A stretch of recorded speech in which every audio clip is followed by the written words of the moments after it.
Hey y'all, this is ASJ. I wanted to sit down and take some time first to thank so many new people, man. There's so many new people just in the last 30, even 60 days now that have come to my page. The page has grown from 8,000 to I think we're somewhere around 24,000. And it's just growing so fast, and I'm absolutely blown away, and I'm excited, and I think a lot of you guys are excited, and I can't wait to see and meet so many of you and hear what you've been up to. And I wanted to tell you some things like I'm looking at setting up my own tour, individual tour, completely separate from the conventions. Places like Philly and Boston and New York and Chicago. I don't know if I'll be able to get it done this year, but maybe next year, and just do it on my own, and meet you guys at wherever I can set things up. So I'm talking with the agent about formulating some ideas like that, and getting to those cities to see you guys, and just getting there because some conventions just won't take me right now, for reasons I'm not going to go into, and I'm bummed, and that really sucks for you and for me. But you know what? I'm gonna find a way to get there to you anyway. And some of the ideas I've had have been like restaurants or pubs. Have a beer with me or a barbecue, or in Philly maybe we meet at some cool places for photo ops. I don't know what's in Philly. The Liberty Bell, or various other cool places. Boston. Maybe we meet at Faneuil Hall, or at one of the most famous pubs or something like that. I don't know. But I've got some ideas, and I'm also pairing up with a buddy of mine who runs this new band called Swamp de Womp. And they're kind of like a southern country rock or rock country. And man, they're just cool. This bluesy, soulful rock and roll kind of feel to them. And they're just cool, man. Lead singer Gig is a friend of mine that I met through a very good friend, family member. And I'm looking at doing some cross promoting with them, and they're looking at doing some work with me. So I'm working real hard on putting out some new ideas, new concepts, things that I can put out for you guys. And I'm pretty excited to see where this goes. I think the sky's the limit, and I'm looking forward to see what happens. I am talking with a manager now about getting in with an LA agent for maybe reapproaching the Hollywood scene, maybe doing some form of TV or movies or something like that. Like I said, I'm in discussions. No official decisions have been made. Everybody's got to agree on. I mean, with me, I just got to be able. I need to be able to look you in the eye and decide that you're the real deal, and that I can work with you. Everything after that is really a whole lot easier. So I'm looking at possibilities, and I'm looking forward to it. So thank you to so many that have come to the page. I hope you enjoy it. And now I think I want to get down to some martial arts questions that have been asked by so many. I can't tear through them all tonight. I have other things going on, but I definitely want to start off the top of the stack and start asking some questions. Love you all bunches. I hope all is well, and God bless. Let's dive into question number one. Braden D. White asks the question, what style of martial arts do you primarily train in? Well, Braden, let me tell you this. I've traveled all around the world. I've traveled all around the country, especially since I was little bitty, because my father was a Marine. And I have been into so many different types of martial arts studios, and so many different locations. I really don't consider myself in any one type of martial art, or a master of any martial art for that matter. I think the word master is a word very few really actually deserve. And I've met less than a handful of men in the world that I think truly earned the title master. But I think some of my favorite martial arts, Braden, would probably be Kenpo, Kenpo. I've been involved with that a long time. I love it. Always have. I love Muay Thai kickboxing. I'm not the world's greatest. I'm not a world champ. And I haven't beat the hell out of anybody super cool or super famous. I just love the sport, love the art, and I've trained with some really, really talented people in the world of Muay Thai kickboxing. And I've had my share of butt whippings, and I've dished out a few too. Let's see. I think I enjoy Newaza. I enjoy bits of Wing Chun. I have very limited exposure to both of those, but I'm looking forward to seeing more of them as time goes on, especially Wing Chun. I want to find a place through some friends of mine and see if I can't get involved. But anyway, so I guess that's kind of the short answer. I traveled so much as a kid and as an adult. I was studying many martial arts before it became cool in the early 90s to be hybrid. And not because I knew better, but because I moved all the time. So I truly am a toolbox of various martial arts. I'm definitely a mixed martial artist just by design since I was a child. So, all right, so that's Braden's question. Let's see here. Mike Quattrocki, I hope I didn't destroy your name. You got a question here. How often was Walter your sparring buddy, like in Day of the Dumpster? Well, in private, I mean, we played around a lot and joked. I mean, Walt and I had a blast. He was like my big brother. He educated me on a lot of things and helped to keep me in line when I was getting out of line. He was a staple. He's just a great guy. And to this day, he's still very near and dear to my heart. I can't wait to see him again.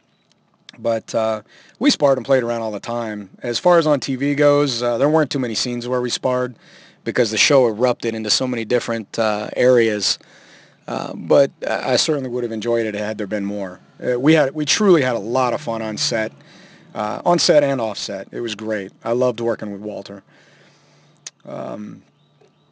Mark Keller asked the question, what is the difference between a roundhouse kick and a tornado kick? Well, a roundhouse kick is you're making contact with the top of your foot or with your toes curled back and the ball of your foot. And you can use various different angles, but generally the most common would be something that comes straight across on a horizontal plane. It's probably the most common round kick you'll see out there. And you're making contact most of the time with the top arch of your foot, or I guess the top of your foot, or the ball of your foot, as in Muay Thai. Well, and in Muay Thai, guys better than myself, of course, actually curl their toes down and will kick you with their toes curled. It's insane. I can't do that. I'd break my toes. But I know guys who can.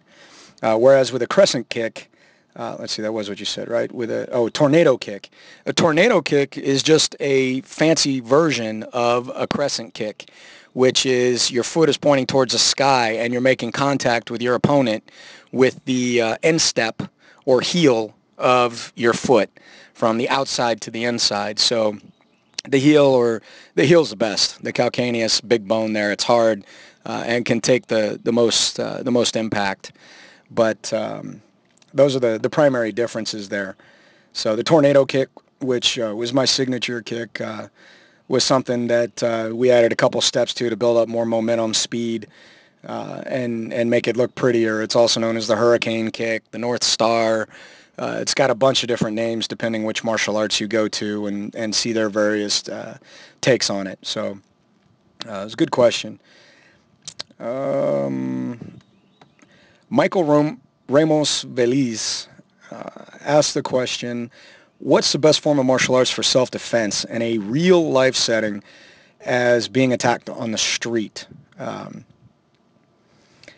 Michael, man, that's, there are guys that own their own studios and people who've spent their time in one or two or maybe even three or four martial arts today who would tell you that their martial art is the best. I'm going to tell you that there is no one best, probably not even any two or three best. And I tell you that because almost everybody out there nowadays has had some form of martial arts training. And each of us are very different. Height, weight, hand-eye coordination, hand-foot coordination, or foot and eye coordination, speed, balance, and heart. And all of those things make for very different fighters. So my general answer is to tell you or anybody else to study as many different arts as you can. Take from each of those arts what works the best for you and make your own toolbox. You don't have to be a sixth Dan, Grand Master of such and such from this line of this lineage of the great Grand Poobah martial artist. That's, it's cool. And being part of a tree like that can be cool too. I've never liked that sort of thing. So that's not really where I'm from or what I'm about. I've always been more about the smaller shops with far less egos, that have some exceptional talent and the kind of talented people that don't need to tell the world about it or brag about where they came from. But that's not for everybody. As for some particular martial arts you might look at for a street engagement, I like Kenpo. That's one of my preferences. Rapid hands, multiple strikes. Most of the time you're keeping both of your feet on the ground, not throwing kicks up towards somebody's head. Even your average high school wrestler can get your timing down and put you on your butt if you're doing too much of that. So I like Kenpo.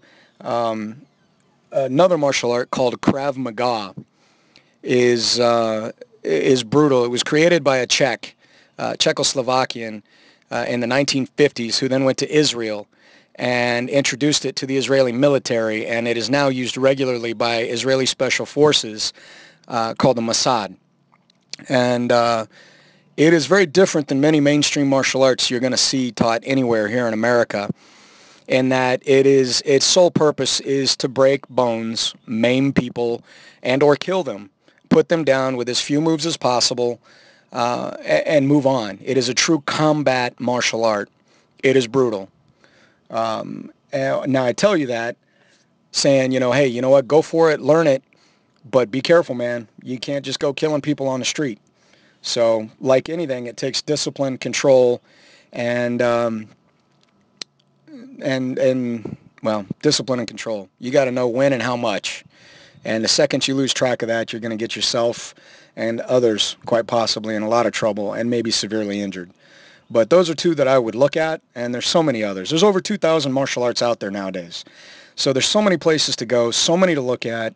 Don't limit yourself to just one or two, man. Spread out, see them all, and give yourself every opportunity to learn as much as you can from as many as you can and make the best of it that works for you. Next question here. Michael Albert Austin. I just recovered from pneumonia and want to get back in shape. I've been out of practice for 3 months. Any ideas for starting back out light? Yeah, man. Just plyometrics. Push-ups, pull-ups, sit-ups, squats, lunges, many forms of plyometrics. Nice and easy. Going for a run. Go swimming, freestyle in the pool, anything that'll strengthen up the joints, get your muscles firing again without really putting a major strain on you. Lots of possibilities out there. So decent question. The rule is take it easy, man. If you're feeling pain, it's time to stop, and not because you're a wimp. It's a common misconception. Not because you're a wimp, but because that's your body's way of telling you, hey, man, I'm hurt. If you keep pushing it, you're liable to make me really hurt. Now, there comes a difference between hurt, like you may get worse, and being a wimp. I got kicked in the stomach, got the wind knocked out of me, I fell down and bumped my head, so now I'm going to quit. I'm not telling you quit. I'm telling you listen to your body and don't push the limits, because it will tell you if you listen. So anyway, I hope that answers that question. Let's see. Ryan Smith asks, how can I improve flexibility for my splits? Right now I can get to a 45-degree angle, and it's difficult to push it further. Any advice? Well, Ryan, the best things in life are difficult. Not that you don't know that already as you're trying. Got to take time. got to take time and you got to stick with it. I use a lot of breathing drills when I'm working on flexibility. Not that I've done that recently, but breathing drills and slow. Don't push it. Ease into it. Stretch good, warm up a good bit, 15, 20 minutes, and then stretch for 15, 20 minutes, and then walk away for 15, 20 minutes. Warm up a little bit, come back to it again for 15, 20 minutes, stretch and nice and easy. Stretch after a warm, hot shower. I used to stretch in the morning when I got up. I used to stretch at night before I went to bed, and I made great progress, especially after warm, hot showers. Loosen up the muscles. It has similar effects to working out without changing the whole physiology of the body, but similar elastic effects at the muscles and the joints. So that's a couple of options there for you. Jasmine Brown Lee asks me, what is my favorite color? I like lots of colors. Really depends on what it's for. My mom's been trying to get me to wear more color as I've gone. Well, actually, my whole life. Don't just wear black and white and brown, earth colors.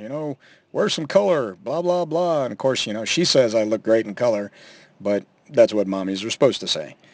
So I don't really have a favorite color. It just really depends more on my mood.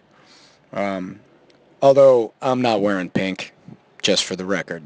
I don't care what everybody says. I don't care about people that call it salmon. I don't care about people that say it's okay to wear it today. I don't care about people that say it's okay to wear pink if you're in touch with your sexuality. If you're a really confident man. I'm really happy for all those people. You guys go on believing what you believe. I'm proud of you. But I'm not wearing pink, just for the record. Let's see. David Teague asks, do you still train? What styles have you trained in, and what do you currently train? Well, right now I'm not currently training at all, but I do a little bit of maintenance stuff, not even nearly as much as I used to. But I've trained in so many different arts since I was a child throughout the years. I started in judo at the age of 5. I also started training with my father at the age of 5, and I've just, from California to the Southwest to the East Coast, to various international locations, my whole life.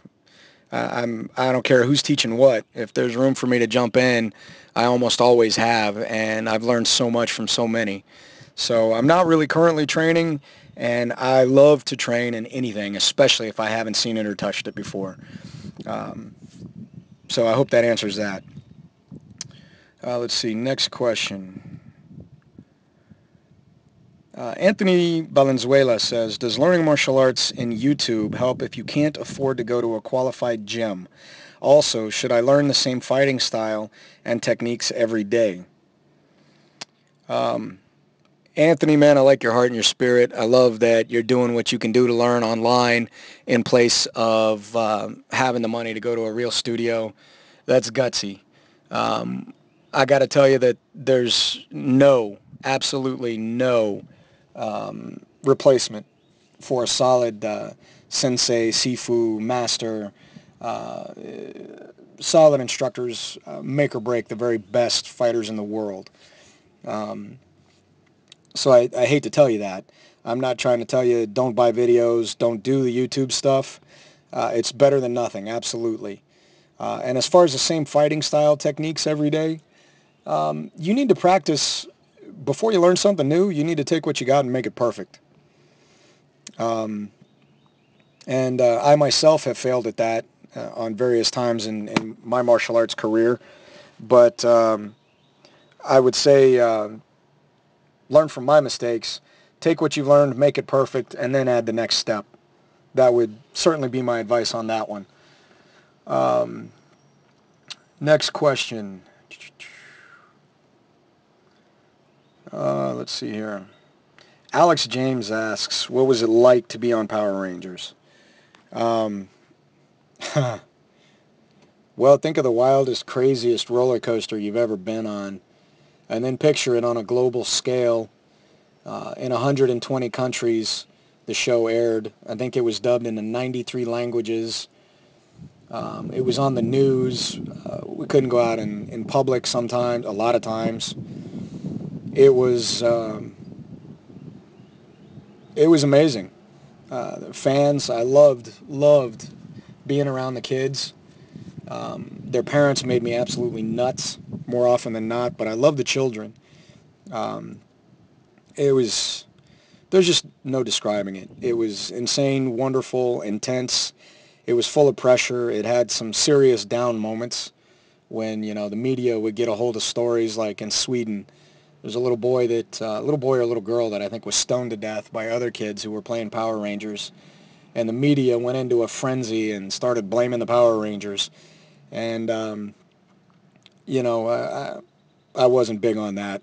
My general take on that was that's not Power Rangers teaching stuff like that. That's somebody's mom and dad not teaching their little boy or little girl that it's not right to throw rocks at somebody, much less it's not right to throw rocks at somebody after they stop twitching on the ground. That's a parenting problem, not a TV series problem, in my opinion. Um, and that's pretty much what I told people. But man, the show was amazing. The kids were amazing. I love doing. I got paid to do martial arts in front of you know innocent kids, and it was incredible. A truly humbling and incredible experience. Let's see. Let's see here. I think I may have skipped one or two questions, and I lost track of where I was here. But let's see. My daughter, let's see, Lori Bowman McGrath asks, my daughter is 5 years old, and she has loved the Power Rangers since about 2. What's the best form of martial arts to get her into because she really wants to do karate? Well, Lori, I already kind of gave my take on martial arts in general, the best one or the worst one. It sounds like you're looking for something mainstream. There's a million Taekwondo shops, a million karate shops, a million judo shops that all can provide a base of some form of martial arts out there.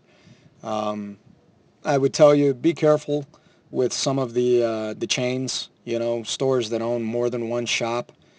Uh, Not all of them are bad, but um, just be careful. Some of them are no better than the McDonald's of the martial arts world, and there's just better stuff out there. And it's really hard to give you specific advice over a digital recording rather than in person. So just be careful, do your homework, do research, meet the instructors, the master, Sifu, sensei, whoever's there. And if they think like you do or similar to you do, after you've interviewed with them on several occasions, after you've watched them teach yourself on several occasions, watch their white belt class, see if you like what you see. Then watch their black belt classes if they allow sit-ins, and see if you like what's there, because that allows you to see um, what some people would think of as the finished product, but it really is not. But it's certainly probably the pinnacle for most shops. And if you like what you see there, then it's something to consider for your daughter. Let's see. Matthew Marrero. I do kickboxing and Brazilian Jiu-Jitsu. What are the best flexibility stretches for martial arts? Matthew, the best ones are the ones that get you the most benefit without injury. Without injury. Um, it's just that simple. Side splits, front splits. You're doing Brazilian Jiu-Jitsu. You need to be keeping all your joints really flexible without hyperextending or damaging them, of course, because there's a lot of bars, a lot of locks, a lot of tight spaces, and you need to have some play in order to help prevent injury yourself. Um, so I would be doing all sorts of stretching if I were you, just about all of them, as long as you don't injure yourself or cause injury. Let's see. Devin Dodson, what keeps you going in doing the martial arts? Well, I love the arts. I've always loved the arts, and even after I take breaks from it for periods of time, I always come back to it. Um, some people need oxygen. I need the martial arts. And I'm coming back from the Middle East, and I'm looking forward to finding another entirely new martial art and starting over yet again. in another place for a lot of reasons. One, it keeps me humble. Two, it never lets me get so big in the arts that I think I'm the best or the coolest. Um, and it keeps me as a student. I don't, I do enjoy teaching, but I really enjoy learning. And I can't always be teaching. And while I learn every time I teach, I don't learn the same kind of things as quickly as I would if I can just be a student. So, what keeps me doing martial arts? The fact that there's always new challenges. There's always new frontiers. There's always new arts. There's always new sifu, senseis, masters, instructors. There's always new places to take things. And I look forward to all of that. Good question. Um,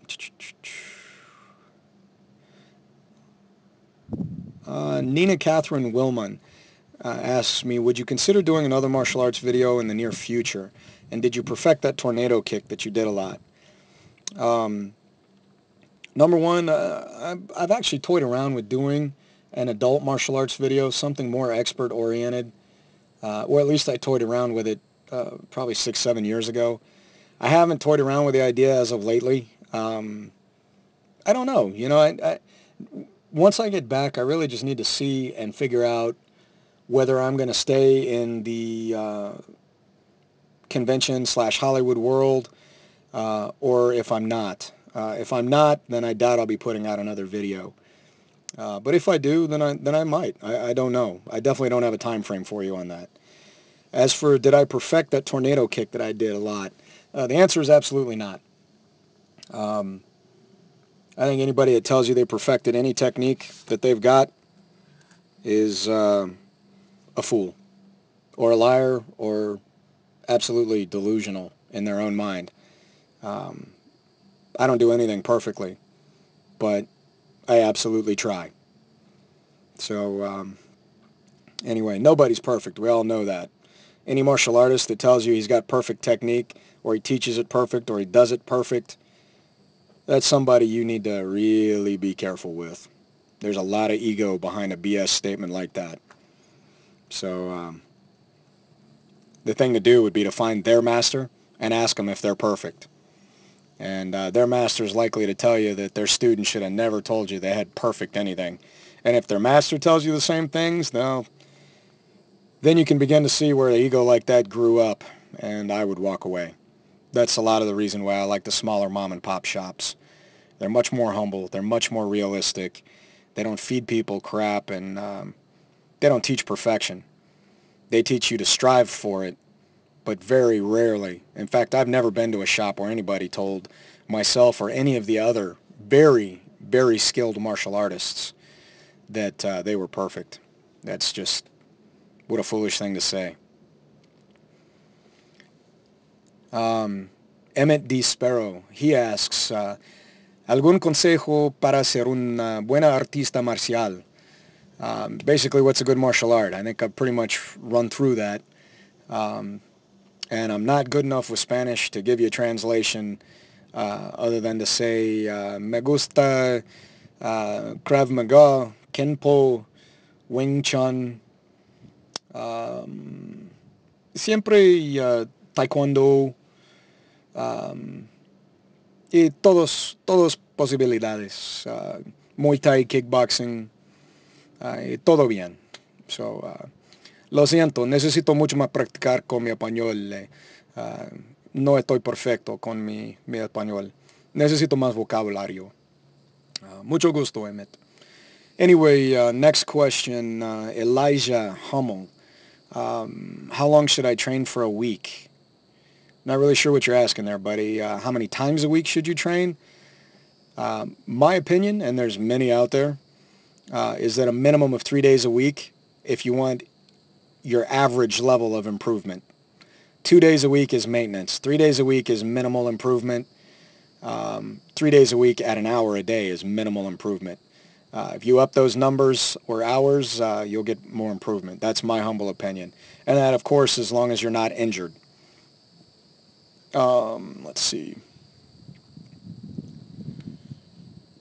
Jorge Luis Jimenez, do I want to spar? Or he says, want to sparring, I do box. So I'm guessing you're a boxer and you're asking me if I want to spar. Well, buddy, I tell you what, I'm not really doing that sort of thing right now, but, if I ever run into you, maybe we can screw around a little bit. We'll see. I wish you the best in whatever you're doing with your boxing, buddy. Um, Taylor Russell asks, any workout advice for a Taekwondo newbie? Yes, don't quit. It's easy to be new. It's hard to be older at it. Don't quit.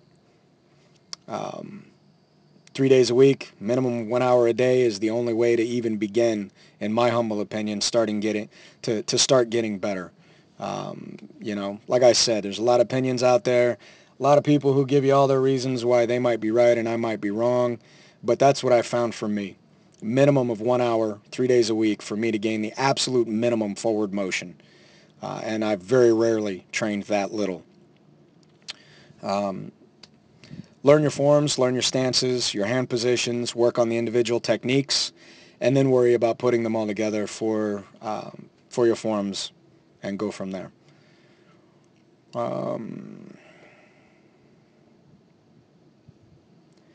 I guess that's kind of where I'm going to stop for right now. It looks like, gosh, there's just so many more questions. Um, I think I'll stop here for now, and maybe I can come back at a later date. Hopefully Susan will get me back to this as my page moves so quick. And I'll try to come back and answer some more questions. But for each of you right now, man, I love you guys, and I wish you the very best. And I look forward to seeing you out there on the road. Until then, this is ASJ getting back to action. Take care, all.